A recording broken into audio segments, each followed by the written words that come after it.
Gurugram water supply channel का अब expansion होने जा रहा है। कितने क्यूसेक का पहले था और अब कितने का होने जा रहा है, किस तरह से ये आपकी और हमारे जीवन के ऊपर फर्क डालने जा रहा है, क्योंकि रोजमर्रा के लिए पानी की जरूरत बहुत ज्यादा होती है। और ये गुरुग्राम का वाटर सप्लाई चैनल किस तरह से आप हम सबको आने वाले टाइम में बेहतरीन सुविधाएं देने जा रहा है, आपकी और हमारी पानी की कमी को किस तरह से ये खत्म कर रहा है, क्या एग्जैक्ट टेक्निकल सारी जानकारी है। क्योंकि अगर आप गुरुग्राम में रहते हैं या गुरुग्राम में आप प्रॉपर्टी इन्वेस्टमेंट के लिए देख रहे हैं या प्रॉपर्टी खरीदना चाहते हैं और फ्यूचर में अगर आप वहां शिफ्ट होना चाहते हैं, तो आपके मतलब की ये खबर है। आज इस खबर में आपको मैं सारी डिटेल्ड इंफॉर्मेशन दूंगा। कब GWS चैनल बना, आज क्या कैपेसिटी उसकी, किस तरह से उसकी कैपेसिटी को बढ़ाने के लिए सरकार उसमें क्या क्या कदम उठा रही है और क्या वो बढ़ पाएगा या नहीं पाएगा, उसकी करंट स्टेटस क्या है। आज मैं सारी डिटेल में इंफॉर्मेशन आपको देने वाला हूँ। वीडियो में कहीं मत जाइएगा, लास्ट तक बने रहिएगा, क्योंकि पानी रोजमर्रा के लिए आपको और हमें डेली जरूरत पड़ती है। तो इस वीडियो में आपको काफी हद तक इससे रिलेटेड इंपॉर्टेंट इंफॉर्मेशन समझ में आएगी। और हाँ, अगर वीडियो पसंद आए तो लाइक कमेंट शेयर करना ना भूलें, और फ्यूचर में और रेगुलर ऐसे इंफॉर्मेटिव वीडियोस देखने के लिए इसे ज़रूर सब्सक्राइब कर लीजिए। चलिए शुरू करते हैं और एक एक करके मैं आपको गुरुग्राम वाटर सप्लाई चैनल के बारे में डिटेल में बताता हूँ। नमस्कार, मैं हूं प्रदीप मिश्रा। प्रॉपर्टी मिश्रा शो में आपका स्वागत है। यहां हम आपको प्रॉपर्टी और प्रॉपर्टी मार्केट की हकीकत बताते हैं। नो बकवास, डायरेक्ट काम की बात। चलिए शुरू करते हैं।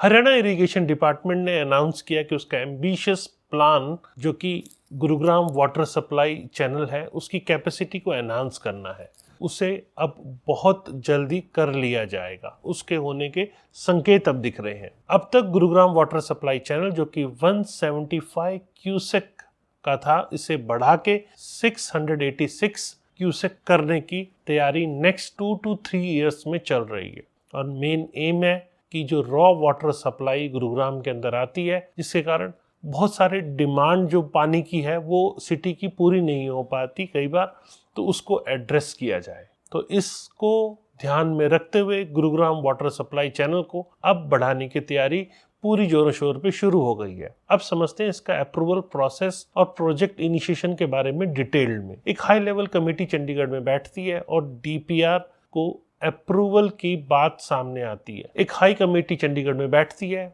और डिस्कस करती है कि DPR, जो कि GWS चैनल को एक्सपेंशन का है, उसको बहुत जल्दी अब ओके कर देना चाहिए। जैसे ही इसकी अप्रूवल आती है, वैसे ही irrigation department formally financial sanction के लिए इसको इनिशिएट करेगा। क्योंकि प्रोजेक्ट के अंदर फाइनेंशियल कंस्ट्रेंट्स बहुत सारे होते हैं, इसीलिए फाइनेंस का भी कंफर्मेशन चाहिए होता है। तो कंफर्मेशन जैसे ही इसमें अप्रूवल आती है, वैसे ही फाइनेंशियल सैंक्शन के लिए इस प्रोजेक्ट को आगे भेज दिया जाएगा। जो प्रोसीजरल स्टेप्स हैं, उनके बाद इसका काम प्रॉपर शुरू किया जा सकता है। अब समझते हैं आखिर करंट वाटर सप्लाई इंफ्रास्ट्रक्चर और चैलेंजेस क्या क्या आज आप और हम फेस कर रहे हैं। करंटली जो गुरुग्राम का वाटर सप्लाई चैनल है, करीब 69 किलोमीटर लॉन्ग है, और ये स्टार्ट होता है Kakroi head on RD number 227800 Delhi branch से, और ये खत्म होता है बसई वाटर ट्रीटमेंट प्लांट तक। और ये जो कंस्ट्रक्ट हुआ था वो करीब 1995 के आसपास हुआ था,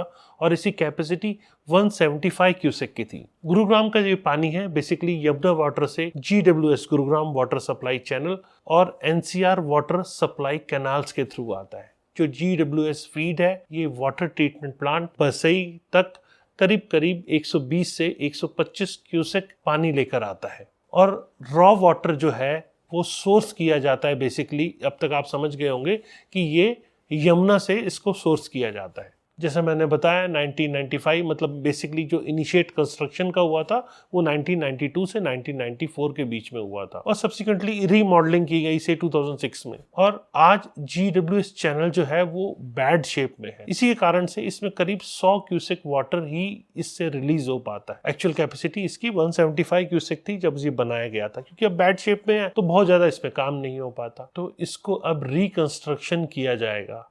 इसी का डिटेल प्रोजेक्ट रिपोर्ट जो कि अब तैयार हो चुका है। गुरुग्राम वाटर सप्लाई चैनल जैसे मैंने बताया, चूंकि अब पुरानी हो गई है, बहुत ज़्यादा उसे रिपेयर या रीमॉडलिंग की ज़रूरत है और बहुत ज़्यादा कैपेसिटी में वाटर कैरी नहीं कर पा रही, तो इस पे अब रिकंस्ट्रक्शन GWS चैनल का मैंडेटरी हो गया। इस पे सरकार पिछले 1 साल से कोशिश कर रही थी।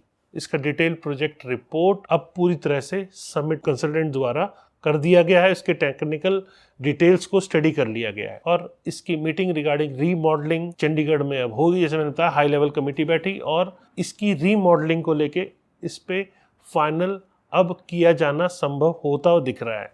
मतलब एक्सपेक्टेड है कि DPR बहुत जल्दी इसका अप्रूव हो जाए। जैसे मैंने बताया, DPR अप्रूव होगा, उसके बाद फाइनेंशियल अप्रूवल भी आएगी, जिससे उसको फाइनेंस किया जाएगा, जिससे ये काम शुरू हो पाएगा। एक्सपेंशन स्ट्रेटजी एंड प्रोजेक्शंस, जैसे कि मैंने बताया कि इसकी कैपेसिटी 175 से 686 क्यूसेक करनी है, तो इसमें करीब 2 से 3 साल का समय लग सकता है। प्रिलिमिनरी प्लान्स की बात करें तो इनिशियली करीब 27 किलोमीटर का एक बॉक्स टाइप कंक्रीट ड्रेन, जो कि कॉम्प्लीमेंट करता है प्रेशराइज्ड पाइपलाइन, जो कि स्पैन करती है रिमेनिंग 43 किलोमीटर्स पे। मतलब ये डिजाइंड है कि वाटर सप्लाई बसई और उसके एडजॉइनिंग एरियाज में हो। Projected water demand and stake holder requirement, अब समझते हैं आखिर कितनी रिक्वायरमेंट गुरुग्राम के अंदर दिख रही है, गुरुग्राम के आसपास के एरिया में कितनी डिमांड दिख रही है, क्यों GWS चैनल को अब रीमॉडलिंग करने की बात सामने आ रही है, क्यों उसे फ्रेश बनाना बहुत जरूरी है। तो इसको समझने के लिए आपको समझना पड़ेगा GWS चैनल, जो कि अब GMD इसको बनाने की तैयारी कर रहा है, आसपास के एडजॉइनिंग एरिया में करीब 500 क्यूसेक पानी इससे मिल पाएगा, जो उनको लग रहा है कि इसकी रिक्वायरमेंट अभी है। अगर हम इरिगेशन डिपार्टमेंट की बात करें तो वाटर रिक्वायरमेंट GMDA की जो है वो करीब 200 क्यूसेक की है। मेवात की बात करें तो 100 क्यूसेक है, बहादुरगढ़ में 58 क्यूसेक है और HSIIDC के अंदर ये 60 क्यूसेक है, HSVP के अंदर ये 35 क्यूसेक है। और इसके बावजूद भी बहुत सारी ऐसी एजेंसीज हैं जिनको पानी की जरूरत। तो बात करते हैं अब क्या इसका इम्पैक्ट है और क्या इसकी फ्यूचर प्रोविजनिंग है। अगर हम इसकी डिमांड को फोर्सी करने की बात करते हैं तो सिटी के अंदर धीरे धीरे पॉपुलेशन काफी बढ़ रही है और GMD एम्फसाइज कर रहा है कि जिस हिसाब से डिमांड बढ़ रही है उस हिसाब से फ्यूचर में शॉर्टेज हो सकती है। तो इसकी हमें कैपेसिटी को बढ़ाना चाहिए क्योंकि लोगों की जरूरत बढ़ रही है। तो GWS चैनल इसके लिए बहुत इंपॉर्टेंट है और इस GWS चैनल के थ्रू ही वाटर रिक्वायरमेंट पूरी होती है और आसपास के जो एरियाज हैं, नेबरिंग रीजन्स हैं, उनमें भी ये पानी की दिक्कत इससे पूरी हो सकती है। तो इसके कारण इसे अब बनाने की जरूरत बहुत ज्यादा दिख रही है, जिसके कारण accessibility of raw water source पूरा हो पाएगा। Operational consideration and mitigation strategies, जैसे मैंने आपको बताया, क्योंकि शॉर्टफॉल है, 100 क्यूसेक ही यहाँ पानी आता है, तो चूंकि रिकंस्ट्रक्शन भी करना जरूरी है, तो GMD ने ये प्लान किया है कि जो वाटर सप्लाई है इसको डाइवर्ट किया जाएगा NCR वाटर चैनल के अंदर और इससे पानी की जो जरूरत है वो भी अनइंटरप्टेड रहेगी। तो इसको अगर NCR वाटर चैनल के थ्रू मैनेज किया जाता है, जैसे मैंने बताया कि जो इमीडिएट रिक्वायरमेंट है, जो कि आप हम सबको डेली जरूरत पड़ती है, उससे कहीं हद तक मतलब किसी भी तरह का डिस्ट्रप्शन नहीं होगा और वाटर सप्लाई सिस्टम प्रॉपर तरीके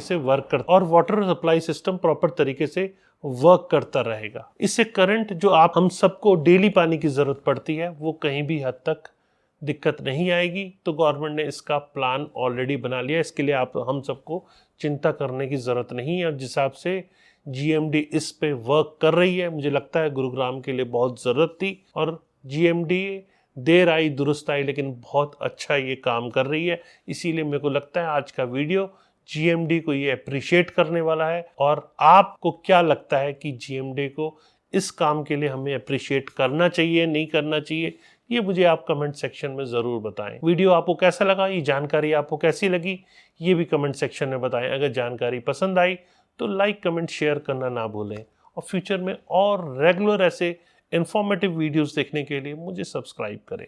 नमस्कार एंड जय हिंद।